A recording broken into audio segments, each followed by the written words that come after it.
అందరికీ నమస్తే అండి.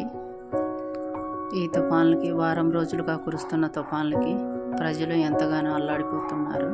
మనకున్న వాటిలోనే మనము ఎంతో రుచికరంగా వేడివేడిగా తిన్నట్లయితే మనము ఆరోగ్యంగా ఉంటాము. ఈ తుఫాన్లో కూడా ఎటువంటి అనారోగ్యం కలగకుండా జాగ్రత్త పడవచ్చు.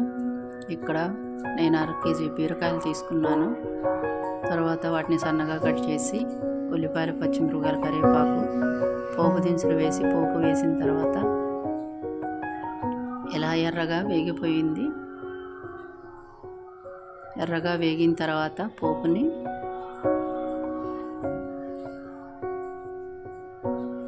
ఈ విధంగా వేగిపోయిన తర్వాత ఈ బీరకాయలు కట్ చేసి పెట్టిన బీరకాయలు కూడా వేసుకుని 2 నిమిషాల పాటు బాగా మగ్గించుకోవాలి. దానిలోనే తగినంత సాల్ట్, పసుపు వేసి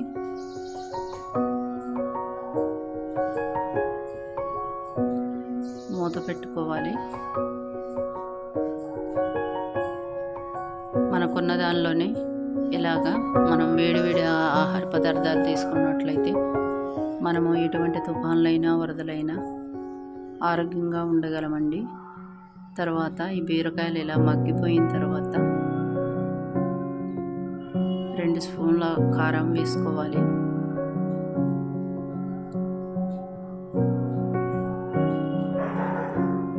తర్వాత ఈ కారం వేసాం కదా, ఇప్పుడు బాగా 2 నిమిషాలు మరలా మగ్గించుకొని దానిలో చిన్న కప్పుతో పాలు తీసుకొని ఆ పాలు వేసుకోవాలి. ఈ బీరకాయ కూరలో పాలే కాకుండా మరి బీరకాయలు వేసినప్పుడే మనము టమాటాలు కూడా వేసుకోవచ్చు. నేనైతే ఇక్కడ టమాటాలు అయితే వేయలేదు. ఇప్పుడు ఇలా ఉంది. తర్వాత 2 నిమిషాల తర్వాత మగ్గిపోయిన తర్వాత పాలు అనేవి ఆ కలర్ కనిపించదు, చక్కగా మగ్గిపోతుంది.